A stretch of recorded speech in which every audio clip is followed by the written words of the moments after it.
Hello everyone, welcome to my channel విద్యు creations. మా channel మీకు నచ్చితే లైక్ చేయండి, షేర్ చేయండి, సబ్స్క్రైబ్ చేయడం మాత్రం మర్చిపోకండి.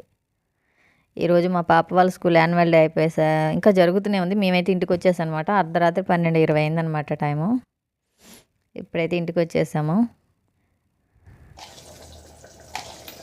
ఈరోజు వచ్చేసి సండే అనమాట. మార్నింగే టిఫిన్స్ అయిపోయాయి. టిఫిన్ సెక్షన్ అయిపోయినాక వంటల్లోకి దిగిపోయాను అనమాట. నాకైతే మటన్ కీమా చేసుకుంటున్నాను కర్రీ.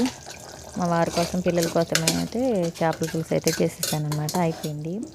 ఒక 2 నెలల నుంచి నేనైతే ఏ విధమైన వీడియోస్ తీయట్లేదు, పోస్ట్ చేయట్లేదు అనమాట. ఎందుకంటే నాకు అసలు హెల్త్ బాగాలేదు. టూ మంత్స్ నుంచి. ఒక 20 రోజుల క్రితం కూడా నాకు సర్జరీ జరిగిందనమాట. హిస్టరెక్టమీ ఆపరేషన్ అనేది జరిగింది. ఇక అందువల్ల నేను ఫిష్ అయితే తినకూడదనేసి అప్పుడే మటన్ అయితే చేస్తున్నాను.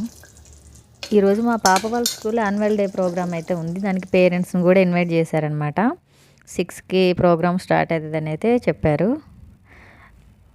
అలాగే మా పాప కూడా ఒక 3 సాంగ్స్కి డాన్స్ పర్ఫార్మెన్స్ అయితే చేస్తుంది అనమాట. తననే రెడీ చేయాలి క్లాసికల్, కానీ నాకు రెడీ చేయలేని అనిపించింది కొద్దిగా. అందుకని ఇక బయట రెడీ చేయడానికైతే తనని పంపిస్తున్నాను. ఇగోండి ఇలా రెడీ చేశారు. ఒక సిస్టర్ రెడీ చేసింది. రెడీ చేసేటం మేకప్ వేసి జడ వేయడానికి ఒక 200 అనమాట. అలాగే డ్రెస్ రెంట్ వచ్చేసి 200 అనమాట. మా పాప డ్రెస్ ఉంది కానీ అది చిన్నగా అయిపోయింది. 3 ఇయర్స్ అయింది అది కుట్టించనేసి రెంట్కి అయితే తీసుకున్నాను డ్రెస్సు. ఓవరాల్గా అయితే తనని రెడీ చేయడానికి 400 అయిందనమాట. ఇప్పుడు వచ్చేసి టైం 6 అయింది. మా పాప అయితే వెళ్ళిపోతుంది. నేను జడ వేసుకోవడానికి కొద్దిగా ఇబ్బంది పడుతున్నాను అనేసి ఇక నాకైతే జడ వేస్తుంది అనమాట.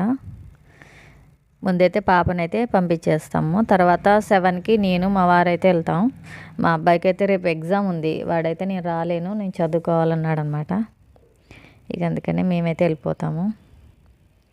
అసలు ప్రోగ్రామ్కి వెళ్తానో లేదో అనుకున్నాను అనమాట. ఎందుకంటే నేను సర్జరీ జరిగి 20 డేస్ అయింది. బట్ అలాగే నేను హాస్పిటల్కి, ఇంటికి తప్ప అసలు ఇంతవరకు బయటకి అయితే వెళ్ళలేదు. ఈరోజైతే మా పాప ప్రోగ్రాం తప్పదు, ఇక చూడాలి.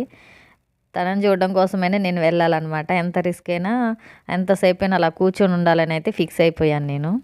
మేమైతే స్కూల్కి వెళ్ళిపోయాము. పాప 6కి వెళ్ళిపోయింది, మేము 7కి వెళ్ళిపోయాము. మేము వెళ్ళేసరికి ప్రోగ్రామ్ స్టార్ట్ చేశారు.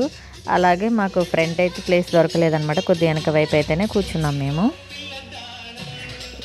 మన పిల్లల ప్రోగ్రామ్స్ వచ్చినప్పుడు రికార్డ్ చేసుకోవడం కోసం స్టేజ్ ముందైతే ఒక బెంచ్ వేశారు. అప్పుడైతే మనం వెళ్ళి రికార్డ్ చేసుకోవచ్చు అనమాట. ప్రజెంట్ అయితే నేను మొత్తం వీడియో తీద్దాం అనుకున్నాను కానీ నా ఫోన్ వచ్చేసి మా పాప తీసుకెళ్ళిపోయింది స్టార్టింగ్. అందువల్ల నేను డెకరేషన్ వీడియోస్ తీయలేకపోయాను. స్కూల్ డెకరేషన్ అనమాట. మా పాపది ఫుల్ వీడియో, మీకు సాంగ్ ఫుల్ వీడియో కావాలంటే నా ఛానల్లో ఉంది, చూడండి. ఫస్ట్ అయితే క్లాసికల్ డ్యాన్స్ పర్ఫార్మెన్స్ అనమాట. ఇది అయిపోయిన తర్వాత మళ్ళీ తనని ఇంటికి తీసుకువచ్చి లంగా ఓని వేసి మళ్ళీ తీసుకెళ్ళారనమాట. 3 సాంగ్స్ అయితే మొత్తానికి తను వేసింది. మా పాపకి 8th క్లాస్లో star of the year award వచ్చిందనమాట. ఇది 9th క్లాస్లో ఇచ్చారు. ఈ వచ్చిన అవార్డ్స్ని నెక్స్ట్ ఇయర్ యాన్యువల్ డేలో ఇస్తారనమాట. మా పాపకి పోయిన సంవత్సరం వచ్చిందనమాట 8థ్లో. ఇప్పుడు 9th క్లాస్లో అయితే ఇచ్చారనమాట అవార్డు అనేది. దాని పేరెంట్స్ని కూడా ఇన్వైట్ చేస్తారు స్టేజ్ మీదకి అవార్డు తీసుకోవడానికి అనమాట.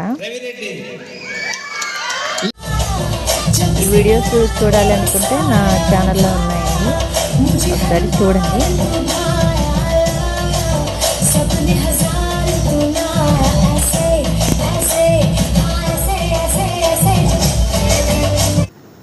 మేము ఇంటికి వచ్చేసరికి 12:20 అయిందనమాట టైము.